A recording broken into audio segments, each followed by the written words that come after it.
CEO de Ultimate Technology. Soy diseñador de iluminación y máster en ciudades inteligentes.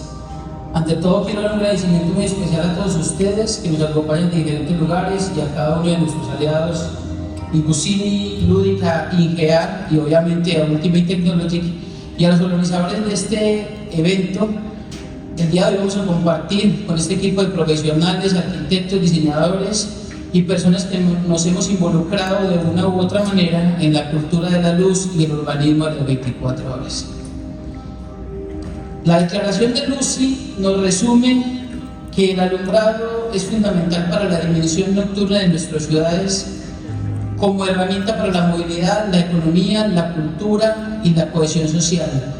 La noche es un activo para nuestras ciudades y no un momento al que temer. Por ello se ha impulsado cada vez más la creación de estrategias de alumbrado urbano, proyectos, festivales de luz e iluminación para las 24 horas. Hoy en día no es una opción seguir como hasta ahora, teniendo en cuenta la crisis climática y energética. Hoy existe una mayor conciencia sobre la contaminación lumínica, el efecto de la luz en la biodiversidad y la salud humana. Debemos considerar la luz como un bien público precioso que debe usarse con cuidado en el momento adecuado y con el nivel apropiado. Nosotros como ciudades debemos acompañar este cambio hacia una mayor armonía entre la luz y la oscuridad.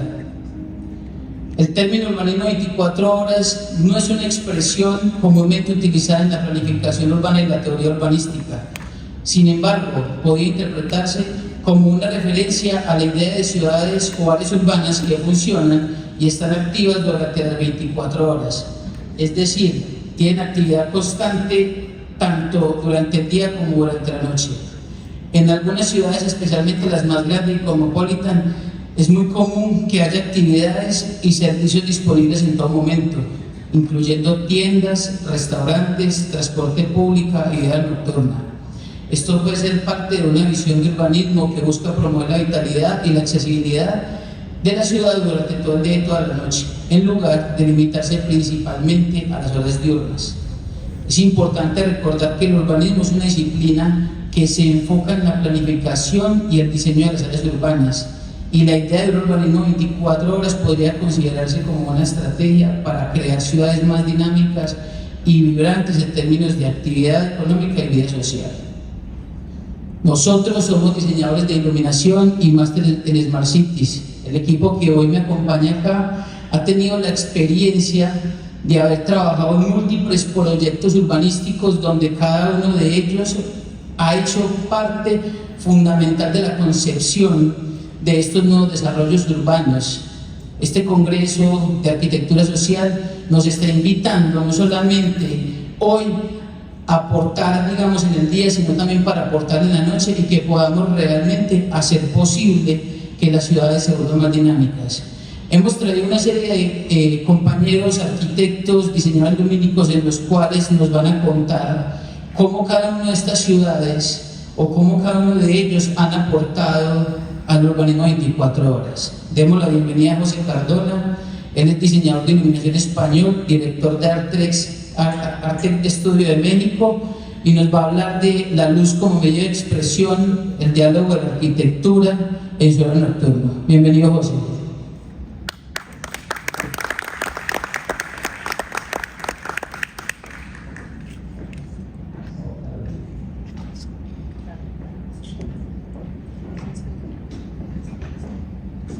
Hola, ¿qué tal?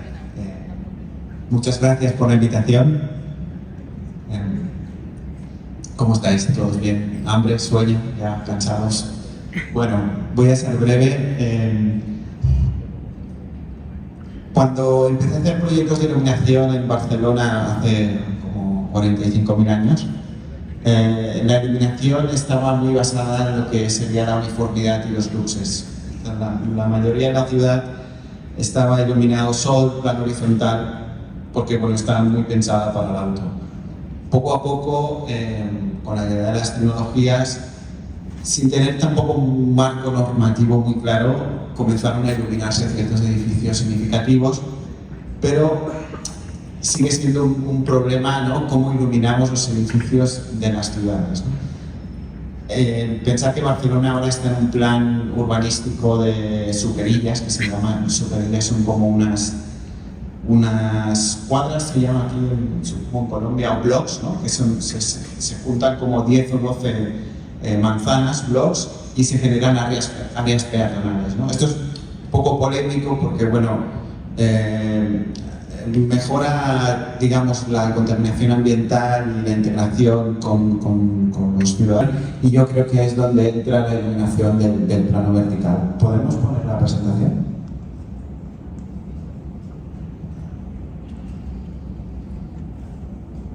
Sí. Bueno, dicho esto, voy a enseñaros algunos ejemplos de ejercicios, buenas prácticas para nosotros, de cómo se pueden iluminar los edificios de la ciudad, teniendo en cuenta pues, qué contenidos tienen y un poco el concepto lumínico, la arquitectura, la materialidad y este tipo de cosas, ¿no? Este es un proyecto en Barcelona que es el Roca Gallery. Roca es un distribuidor, un fabricante, perdón, de accesorios de baño, platos de ducha, etc. Y tiene este showroom en la avenida Diagonal. Este es un edificio que diseñó Carles Ferreter, y si os fijáis, tiene una estructura donde viene integrada la iluminación, ¿sí? Este edificio, esta fachada de vidrio, en realidad son vidrios pegados uno con otro, ¿sí? Y van generando pues, todo el grosor de la fachada. Como es un tema que hay miles y miles de vidrios, pues se escogió un vidrio de una calidad muy económica, y entonces nos dimos cuenta que al ponerle luz tomaba esta tonalidad como verde, y entonces con un sistema de control muy sencillo lo que hicimos es que este edificio pues, se moviera, ¿no? Entonces da esta sensación de agua, y esto pues, comunica un poco lo que pasa en el interior. Aquí se ven un poco los vidrios como están pegados uno a otro. O sea, es un edificio que de día, cuando no tiene luz artificial, se ve completamente transparente, y de noche tengo este vídeo que supongo que se activa. ¿Sí?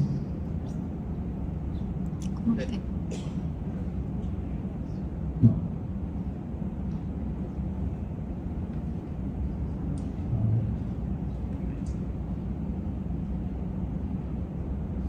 ¿No va? Ahí. Es un vídeo un poco cutre, que decimos en España, porque está hecho con el celular, pero podéis ver un poco esta sensación, ¿no?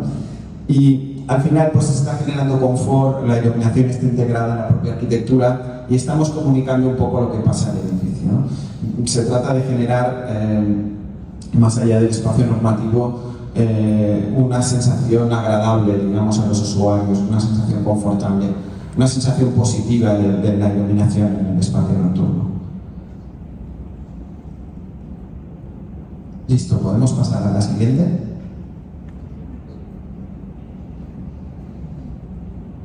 Sí.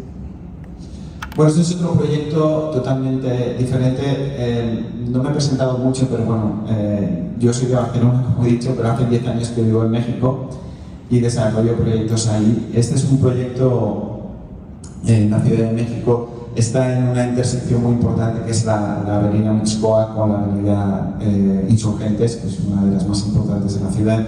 Y es un edificio del arquitecto Teodoro González de León, que es un arquitecto muy importante, desgraciadamente falleció, pero es el que trajo un poco la modernidad a México. Pensar que es un arquitecto que trabajó con Le Corbusier en su estudio, y bueno, todo lo que sería el racionalismo, todo el tema de la modernidad, pues trajo un poco a la ciudad, ¿no? Aquí, como podéis ver en este vídeo, este en realidad es un edificio, creo que había una imagen antes, pero si no la podemos ver luego, que durante el día es muy masivo. La verdad es un edificio muy grande, tiene además 10 sótanos de estacionamiento, y bueno, un poco el concepto era no generar un icono, porque justo aquí se ve completamente encendido todas las fachadas, sino generar una iluminación que se comunicara con su entorno, ¿no? Y que esta masividad, este brutalismo que tenía el edificio durante el día, se perdiera un poco por la noche y se difuminara. Entonces aquí podéis ver este vídeo. Bueno, aquí sería una imagen que no se da mucho cuando está toda la fachada completamente encendida, y justo el vídeo que esto sería un poco algunas imágenes de detalle. Toda la iluminación está integrada como en estos parteluces, ¿sí? está colocada una luminaria cada 3,80 metros, porque también había un tema económico. Es un edificio que consume muy poca energía, el tema de la iluminación, y además pues no produce contaminación lumínica porque toda la luz está dirigida a los parteluces, ¿no? Si pasas el vídeo ahora sí, un momento, bueno, y aquí podéis ver con un poco cómo este edificio, pues a través de unos contenidos que diseñamos, pues se va descomponiendo durante la noche, ¿no? Entonces va generando este tipo de efectos. Es un edificio muy tranquilo, sin color, sin iluminación de color, simplemente una luz que se va difuminando, ¿no? Y va generando efectos como el viento, como efectos muy tranquilos, ¿no? Muy confortable. Es un poco la imagen nocturna del edificio. Y por último, que este va a ser importante, el audio, aviso. Sí, voy al grano porque no tenemos mucho tiempo. Es un proyecto más interactivo. Este es en Barcelona, ese edificio que se ve atrás, que en Barcelona le llamamos La Grapadora. Es el Museo del Diseño, que también hicimos la iluminación en la parte interior. Es un proyecto de Oriol Buigas, ¿sí? Y lo que generamos es que en esta plaza, como parte de la instalación artística del museo, generamos esta matriz, ¿sí? Es una matriz que parece muy compleja, pero en realidad solo hay 3 tipos de corte en el pavimento para integrar estas luminarias, y con unos elementos metálicos, son como unas trompetas que las sacamos de unos juegos para niños, con un microvento la gente puede emitir sonido, y este sonido con un programa, con software, pues se traslada un poco a la iluminación, ¿no? Aquí podéis ver un poco cómo funciona.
Listo, dejo la palabra a mis compañeros. Muchísimas gracias.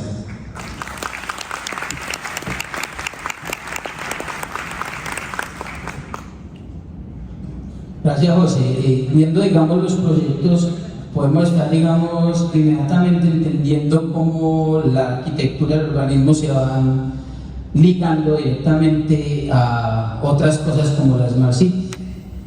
Omar Duarte es una persona que yo conocí hace un tiempo. Es director de la banca de inversión de ANAP, la Asociación de Ciudades Inteligentes.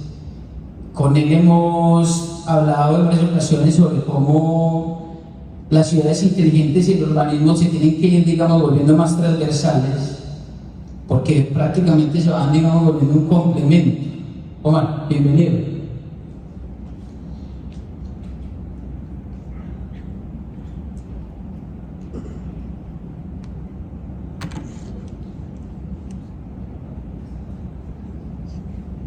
Muchas gracias, Lucas. Muchas gracias a todos los asistentes. Bueno, yo voy a hablar un poco de ciudades inteligentes, esta conjunción que mencionas sobre el alumbrado público, un poco desde mi función gremial, trabajando en el gremio del alumbrado público y de ciudades inteligentes, y también de experiencias que he tenido como consultor con algunas ciudades. Ya en la presentación que hacía Ignacio Alcalde mencionaba esta herramienta que es importante desde el tema de planificación de ciudades, que son los ODS, y que hace énfasis en este documento de Naciones Unidas, que es la nueva agenda urbana. Esto vale la pena tenerlo muy en cuenta. Esa nueva agenda urbana contiene muchos tips de urbanismo, de planeación de ciudad. Dentro de eso hay eficiencia energética y también hay una visión hacia la iluminación. Cuando uno mira el tema de ciudades inteligentes, aparecen estos rankings y uno siempre conoce esas ciudades que ustedes ven ahí liderando, Singapur, Zurich, ahora nos dan el ejemplo de Bilbao, veíamos otros casos, pero quería aquí enfatizar que en estos índices hay dos temas importantes que tienen que ver con la infraestructura, y aquí hace muchísimo sentido el tema urbano, el tema de la infraestructura de las ciudades y el tema de la tecnología, porque a veces uno escucha el concepto de ciudad inteligente y uno lo asocia solo a la tecnología. Entonces es realmente muy importante saber que lo que se evalúa son los dos temas, las infraestructuras urbanas y los temas de innovación tecnológica y de servicios hacia la ciudadanía. Y uno ve pues estas ciudades emblemáticas, bueno, ya veamos a Singapur, con un énfasis también no solo en la infraestructura sino también en la parte ambiental. Fíjense en las imágenes que en la foto que hay a la derecha, que es el aeropuerto, ¿no? Donde está con una conjunción de una protección ambiental dentro de una infraestructura muy importante que es el aeropuerto.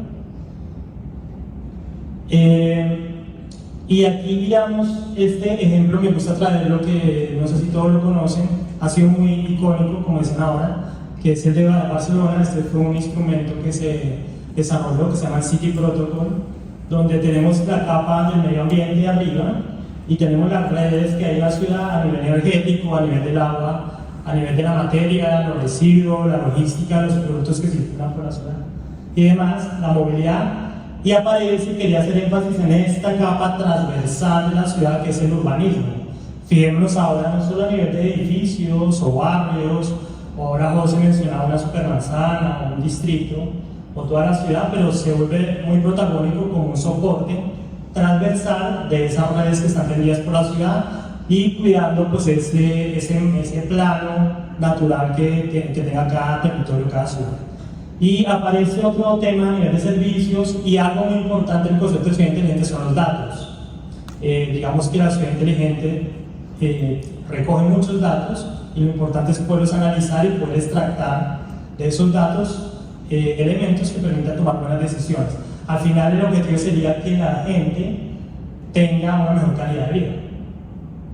Este es el modelo que es de ciudad inteligente de Colombia, y aquí yo ya dejo un tema ahora para la discusión, Lucas, que primero lo lidera el MINTIC. Entonces es un tema muy tecnológico, como decía ahora, y el tema del urbanismo está ya solo en uno de los ejes, en la parte de hábitat. Entonces estamos, yo creo, como unos pasos atrás en ese sentido, de no darle todo el protagonismo que debe tener el tema urbano y el urbanismo. Y bueno, y algunos casos, solo para mencionar rápidamente por temas de tiempo, tenemos hoy en día las ciudades enfocadas en desarrollarse bajo un concepto de ciudad inteligente, un poco por la política nacional del gobierno que veíamos ahora, del MINTIC o del DNP, y hay proyectos muy importantes como por ejemplo el Metro de Bogotá, ya en ejecución, está generando pues ya un impacto importante sobre la movilidad y demás, y eso va a implicar una serie de cambios en la cara de la ciudad. Ya hoy se estaba anunciando una segunda línea que va desde Suba y demás. Estamos hablando de una localidad, dos localidades, Suba y Engativá de Bogotá, que tienen 2 millones de habitantes, para conectarlos a la ciudad. Entonces fíjense el tamaño de este proyecto. Y Bogotá también ha desarrollado unos temas de infraestructura urbana muy importantes, y quería introducir solo otro elemento para ahora, para la discusión, que tiene que ver con una visión a largo plazo, una visión, por ejemplo, que los vehículos de transporte público en Bogotá en el 2030-2032 sea totalmente eléctrico. Entonces acá es muy importante también la visión de largo plazo, porque a veces nuestras alcaldías son de muy corto periodo y resultan siendo las visiones muy cortoplacistas. Entonces es muy importante en esta visión tener consideraciones de largo plazo, y obviamente desde el urbanismo hacia dónde va la sociedad y hacia dónde la debemos planificar. Ya nos hacían toda una explicación, esto lo paso rápido, ya veíamos con la importancia en Medellín, tiene reconocimiento internacional en la planeación, y ahora nos hacían una descripción muy detallada de todo lo que han hecho desde la parte urbana. Y algunas otras ciudades que se destacan, Barranquilla ha tenido un cambio urbano supremamente importante en 10 años, con todos los temas de infraestructura, recordamos todas las problemáticas de los arroyos, y todo eso se ha mitigado. se ha convertido en una ciudad con énfasis al llano energético y tienen ahora todo un desarrollo turístico, un poco también con infraestructura del río, ¿no? La desembocadura al mar y una visión hacia la internacionalización.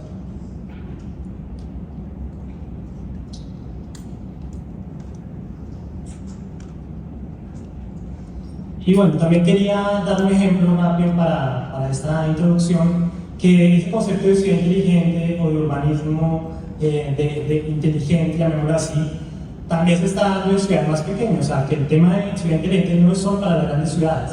Acá traigo un ejemplo que es el de Río Negro, una ciudad que tomó un liderazgo, digamos como un hub regional al tener el aeropuerto, pero que tomó una decisión importante y que eso lo han venido siguiendo varios alcaldes, de arrancar su visión de ciudad inteligente con el alumbrado público, Lucas. Entonces fue como una primera decisión, se pusieron el 100% de la ciudad en iluminación LED, después hicieron todo el 100% de esa iluminación, la telegestionaron, usaron una tecnología de control y de eficiencia energética sobre ese parque lumínico, y hoy vemos ahí diferentes infraestructuras que están tendidas en la ciudad a nivel de semaforización, seguridad, centro de gestión de datos, que no es solo de la policía, sino de toda la alcaldía. Fibra óptica y demás. Entonces este tema de la ciudad inteligente no es solo para las grandes ciudades, sino también es un tema donde las pequeñas ciudades pueden tomar buenas prácticas y tener resultados. Ya cerrando esto, este ejemplo me gusta traerlo, que fue, yo decía que no siempre la visión de ciudad inteligente es algo sofisticado, los robots o los drones o fotos que veíamos ahora de tecnología muy de punta. Este impacto fue muy interesante para la Comuna 3 en Medellín, de integración. Por ejemplo, esas escaleras eléctricas que no es que estén en toda la comuna, es en una zona, pero eso ya generó una inclusión, generaron un circuito turístico y han generado una inclusión de alguna población que estaba dedicada de pronto a temas incluso de delincuencia y demás, y que le ha cambiado la cara a eso y se ha convertido en un circuito turístico, una zona que estaba en algún momento totalmente alejada. Y bueno, también hay que empezar, acá se ha hecho un énfasis hoy en día en los temas de ciudad inteligente, solo en un tema que está en moda, que es el catastro multipropósito. Entonces, también se ha hablado que solo eso es como lo demostraba en día, algunos acá lo han tomado por el lado de recaudo de impuestos. Ese instrumento es interesante, pero verlo como una herramienta de desarrollo. Y este video, no sé cómo se me ayudan a... Es muy cortico, solo para visualizar cuál sería la tendencia de Smart City hoy en día.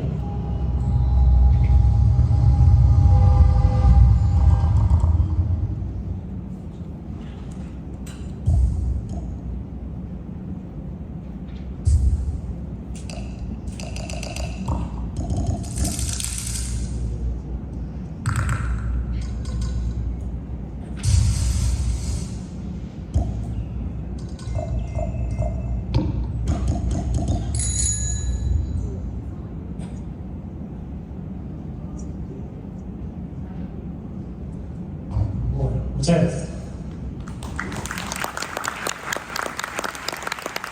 Muy bien. En conclusión, Omar, señor, entonces tiene que haber una conexión directa entre el urbanismo y el Smart City, ¿no? Muy bien, muchas gracias. Vamos a darle la bienvenida a nuestra anfitriona Carolina Pedraza. Ella es diseñadora de iluminación y es la agente para Colombia, Ecuador y Venezuela de Igucini. Igucini es una fábrica italiana, es nuestro patrocinador el día de hoy. Ella nos va a hablar un poco sobre su experiencia y cómo Igucini ha contribuido en el urbanismo 24 horas. Su charla se llama Lighting Innovation for People. Bienvenida, Carolina.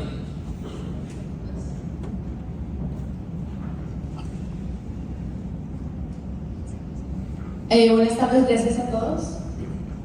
Si quieres damos play al video. Bueno, Igucini básicamente es una comunidad al servicio, es una comunidad internacional al servicio de la arquitectura y de la luz. Nosotros básicamente pretendemos que desde nuestra sede principal en Recanati, en Italia, podamos como expandir el concepto de la cultura de la luz, y la luz se ha tomado como una herramienta realmente de gestión urbana, no solamente la luz vista desde un tema funcional, sino que realmente puede activar toda una ciudad.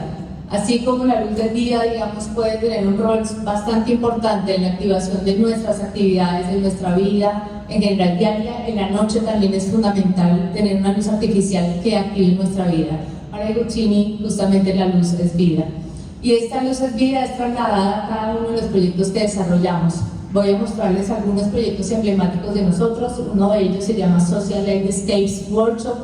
Fueron justamente unos talleres que se realizaron en distintos barrios marginales de distintos países, tanto en Europa, en Australia, e incluso hubo uno en Colombia, en Getsemaní, en donde nos acercamos básicamente a la comunidad para identificar cuál era la afectación de la iluminación en espacio público.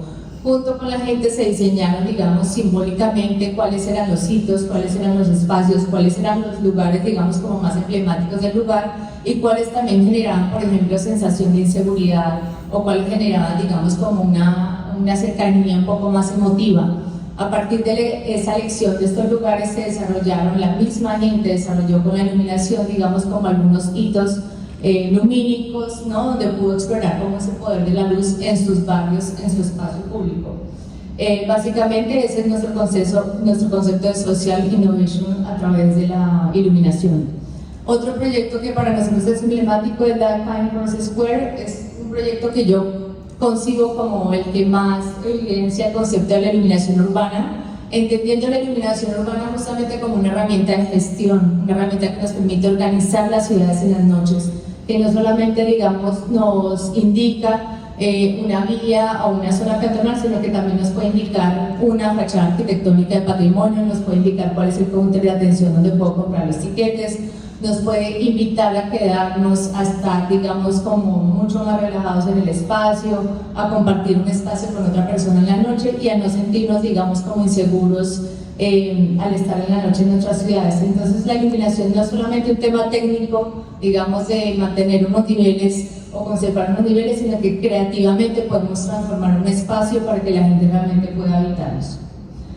Básicamente Iguzzini, digamos, está dedicado a la creación de herramientas de iluminación que permitan justamente como transformar creativamente estos lugares.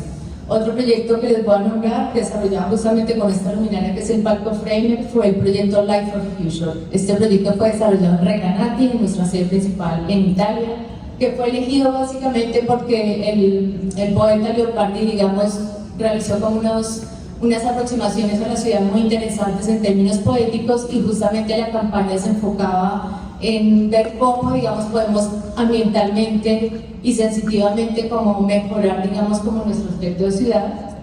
Entonces, para este proyecto se juntaron tanto arquitectos, diseñadores, artistas, distintas diseñadores de iluminación para proyectar cuáles eran esos deseos de esa vida futura que ambientalmente también fuera sostenible.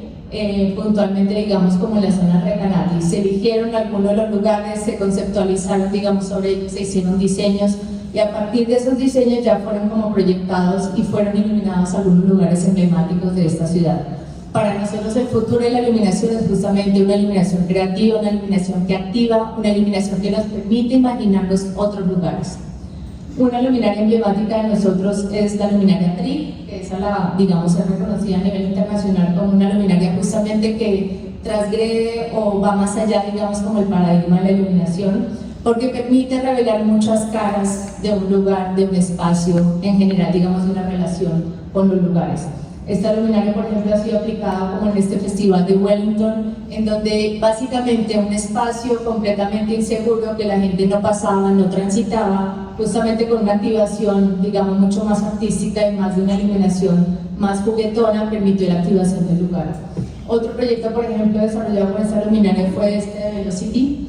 Básicamente lo que pretendió fue una zona residual, como un debajo de puente, que es un lugar que normalmente, pues, nosotras principalmente como mujeres no transitaríamos.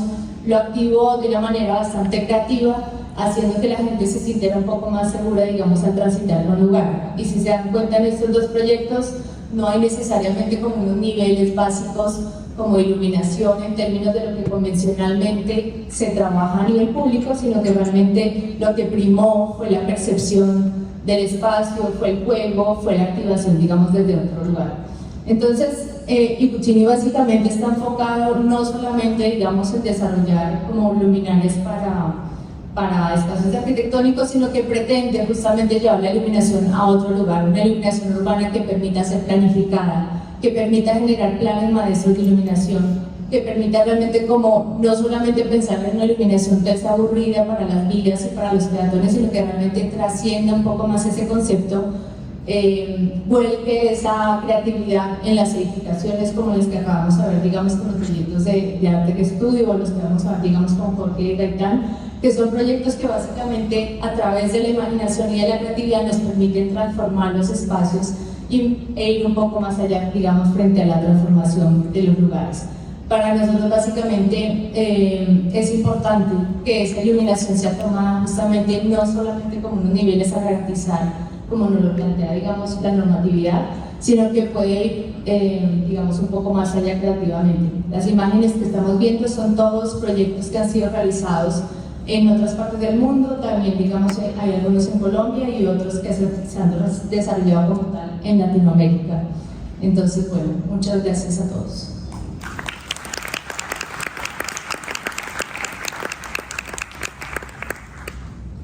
Muy bien, Carolina, muchas gracias. Por eso es que me gusta tanto Ilusin.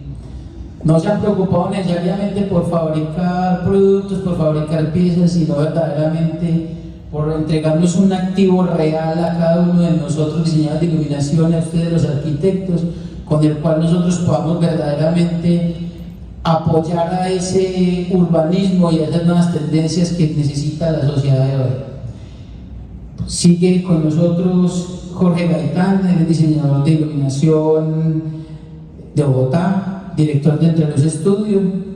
Nos va a hablar sobre la comunicación, los espacios con su entorno en el horario nocturno y la iluminación urbana como el activador del encuentro social. Bienvenido.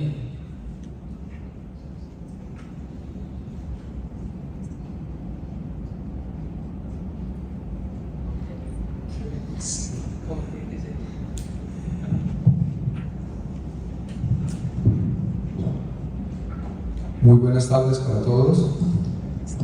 Gracias por asistir.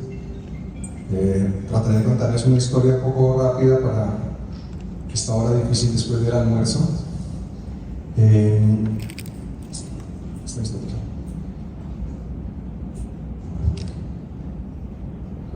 Devuélveme la por favor, que se me ha adelantado esta. Gracias. Desde cientos de años atrás, nuestra conexión con la naturaleza y con la luz natural, y en este caso el fuego, ha definido la historia humana y la evolución humana.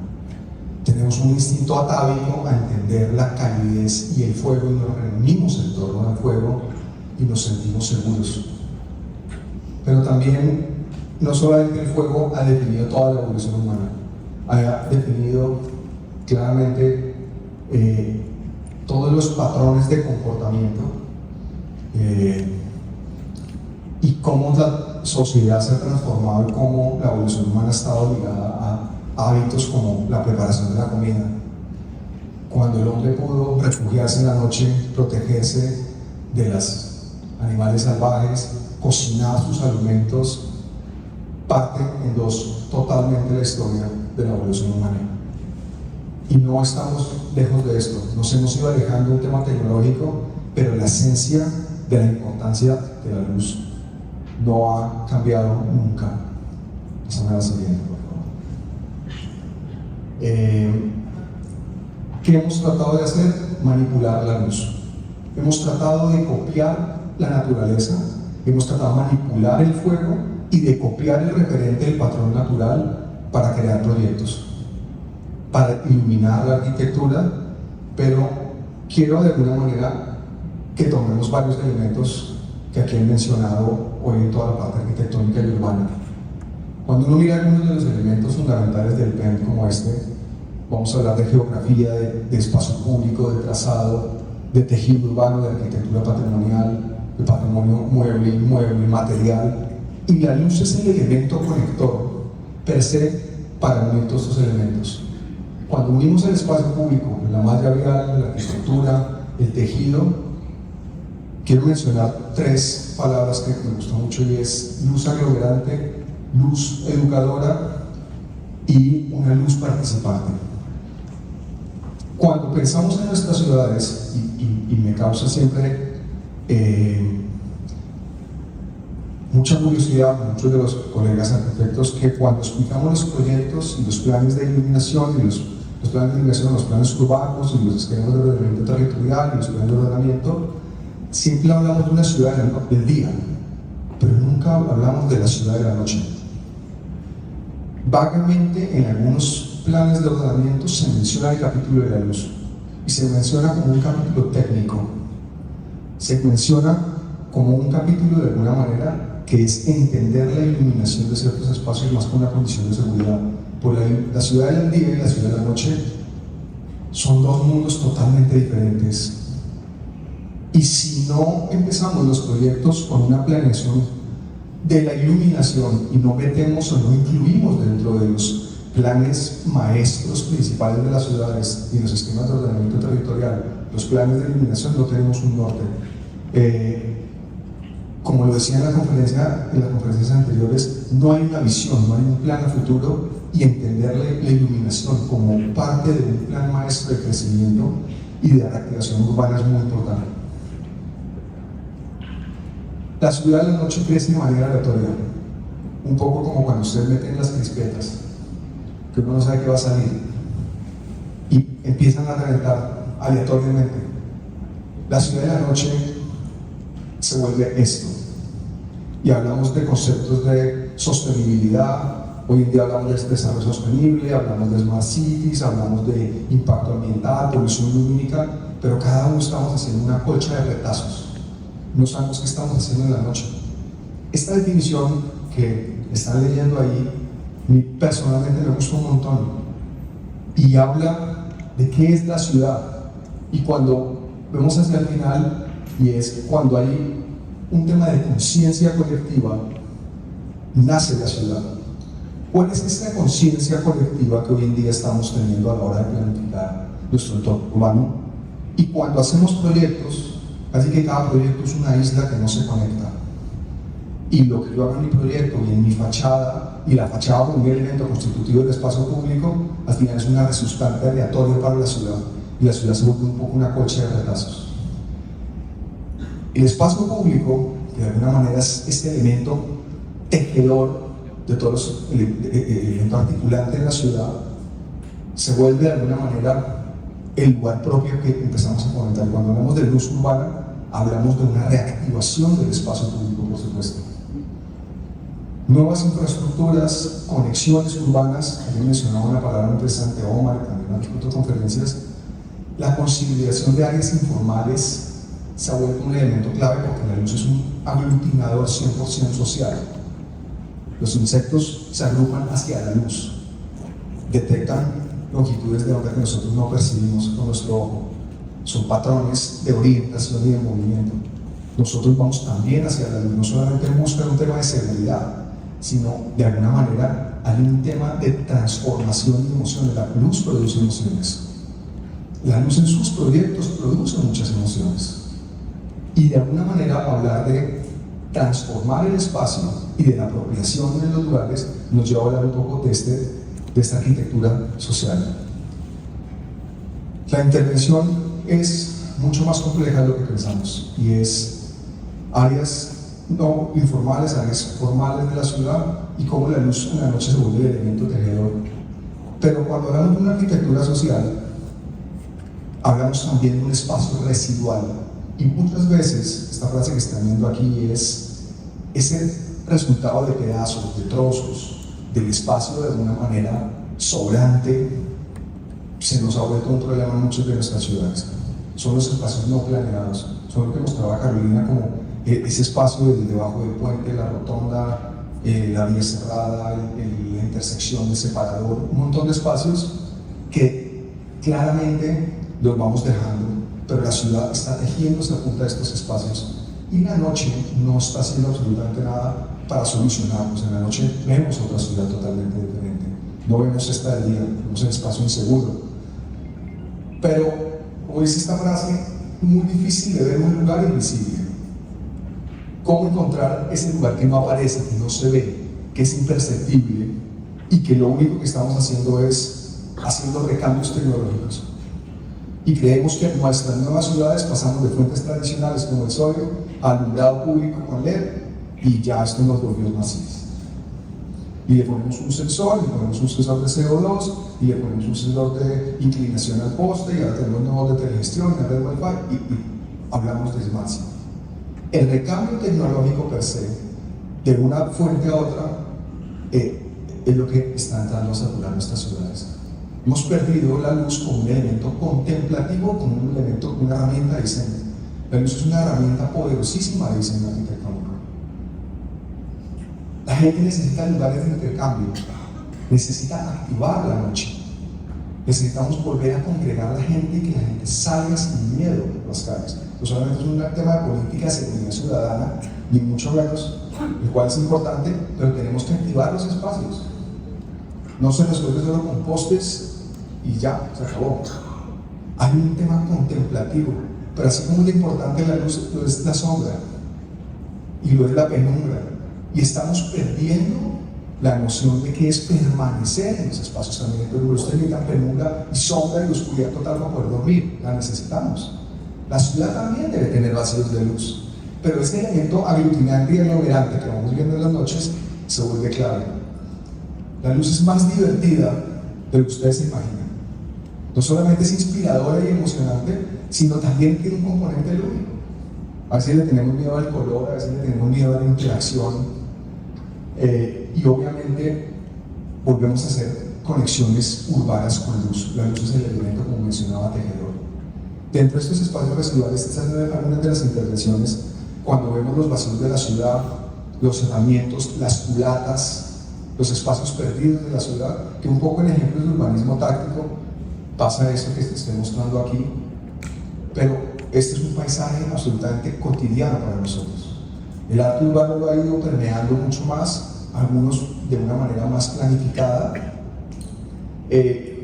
pero este espacio también se vuelve ese espacio de la noche que tiene todo el potencial de reactivar. Este era el proyecto que mostró ahora Omar, interesantísimo desde la Comuna 13, y hay elementos de reactivación supremamente interesantes y de ir tejiendo la ciudad.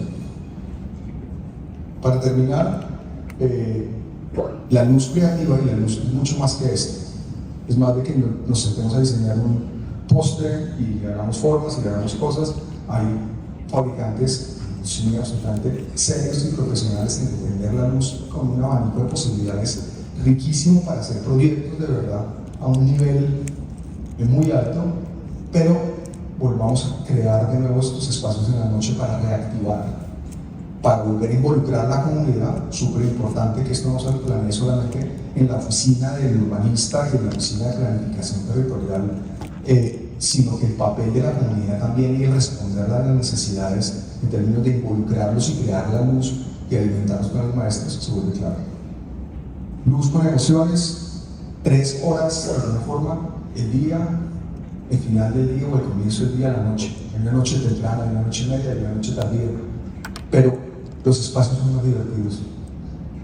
Este par de proyectos involucran lo que es sentarse, el columpio, la luz, el activar un espacio. Lo que era un espacio como este, que era un espacio de espera de una zona, de una estación de bus, termina convertido en una estación de espera con un contenido lúdico. Y la luz se vuelve el elemento activador. Bien. Cierro con esto. Gabriel García Márquez decía: la luz es como el agua. En su realismo mágico, uno de los cuentos peregrinos tiene este trocito donde dice que uno simplemente abre el grifo y sale la luz, y la luz inunda todo, e inunda todo, incluyendo las cosas que estaban perdidas. La noche perdida y la ciudad perdida que no vemos es responsabilidad colectiva, es una cultura colectiva, es la ciudad que no vemos en la noche. Innovación social, renovación urbana a través de la luz, como uno de los eslogans que tiene Lucini, y la iluminación es un elemento de encuentro social y de activación urbana. A través de la luz podemos hacer cosas maravillosas en la noche para poder volver de nuevo a hacer reactivación y cuidado urbano.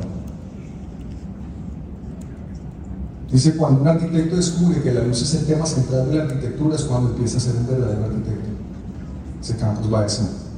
Esta es una invitación a que incorporen la luz y entiendan la enorme importancia de la dimensión de la iluminación, no como un tema solo de producto, ni como un tema asociado solamente al diseño eléctrico.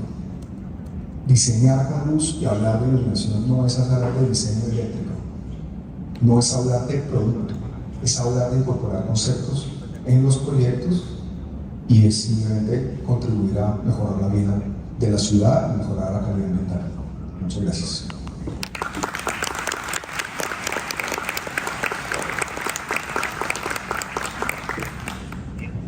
Muy bien, Jorge, muchas gracias. Tenemos un poco de tiempo. Me gustaría, digamos, invitarla a ustedes como público a que nos cuenten si tienen preguntas, si quieren aportarnos en algo. Mientras tanto, José, ¿nos quieres compartir algo más de tu experiencia?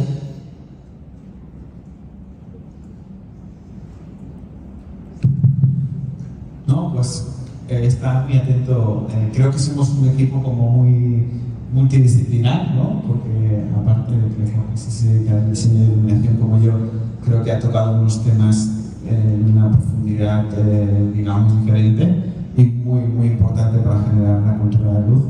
Y bueno, más que nada, saber que la iluminación y la cultura de la luz es importante para todos y para el desarrollo de las ciudades, ¿no? Yo recuerdo, por ejemplo, temas como los residuos, ¿no? Que hace 10 años podías ver montones de basura en según ciudades y pasaban por alto, ¿no? Porque era la costumbre. Ahora ves una bolsa de basura en algunas ciudades y como que te choca, ¿no? Porque dices, te saca un poco de confort y te desagrada. Pues con un poco la iluminación tenemos que aprender lo mismo, ¿no? Si vemos un espacio que está sobreiluminado, contaminación lumínica, intrusión lumínica, pues levantar la mano, porque una ciudad pues, bien iluminada, con buen confort visual, que apoye una movilidad sostenible, pues es muy importante.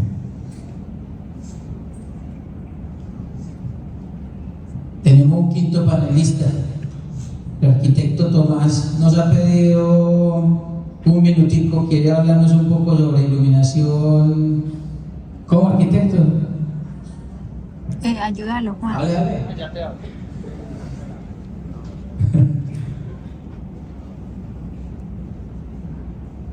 Creo que ya. Muy bien. Bueno. Yo soy arquitecto restaurador de monumentos y mi vida la he gastado mucho peleando con mis colegas que no saben iluminar edificios antiguos. En la Catedral Primada de Colombia, el cura, que era mayordomo de fábrica, quería que pusieran los luces rasantes para iluminar las bodegas de la catedral. Obviamente mi posición fue oposición total. Miren esta luz rasante que hay en este lado derecho del auditorio. Se ven todos los defectos del constructor. Eso pasa también con la luz, con la arquitectura histórica, que fue también chamboneada porque no estaba hecha para ver de esa manera. La luz rasante hay que tener cuidado, porque nos embarramos los edificios antiguos. Los edificios antiguos se hicieron para ver con luz solar. Y lo más parecido a la luz solar, que son luminarias lejanas al edificio, que dan como el atardecer de un edificio antiguo. Ahorita en Popayán tenemos un río que la ciudad habíamos dejado en el PEM, que hicimos la primera propuesta colombiana para PEMS, y la luz artificial la pedíamos que fuera iluminando como si fuera el atardecer. Obviamente la luz rasante la teníamos todavía, y el regalo que nos dio el alcalde, sin leerse el PEM ni los funcionarios de él, era médico, el alcalde nos volvió Popayán como una ciudad hospital, nos puso LED blanca, cuando la que veíamos era amarilla, y me embarró, Popayán se ahogó, inhóspito la noche, hartísimo de caminar por la noche. Además nos puso en los andenes, esas luces que ponen en el piso del andén para hacer luz rasante en el edificio. Las niñas se convivían caminando por encima de esas luces. Si un hombre se sentía incómodo, ¿qué tal una niña con falda? Me parecía, sin ser machista, absolutamente irrespetuoso. Y siguiendo con el tema, quiero que los muchachos que están ahorita formándose no se dejen deslumbrar con las vendedores de luces nocturnas, porque la primera la hizo Philips, poniendo unos iluminarias impresionantes en las pirámides de Egipto, en Notre Dame de París y en Cartagena, Colombia. Hacían una cosa de luz y sonido, se llamaba, pero era absolutamente irrespetuoso con los monumentos. No caigamos en ese pecado, más bien trabajemos de acuerdo, porque la luz es una maravilla, pero si se usa adecuadamente, de acuerdo a un respeto al edificio y al monumento que se quiere iluminar. Arquitecto, muchas gracias. Eso es, gracias. Muchas gracias. No puedo haber hecho mejor.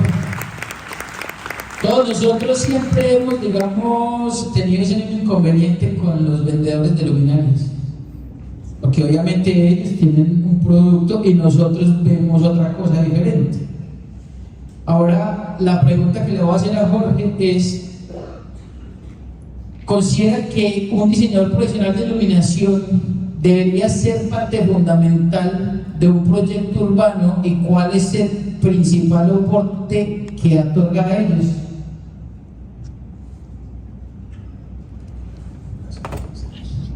Sí, considero que es fundamental que en sus equipos de trabajo haya la sensibilidad a volver la luz una herramienta creativa y de trabajo.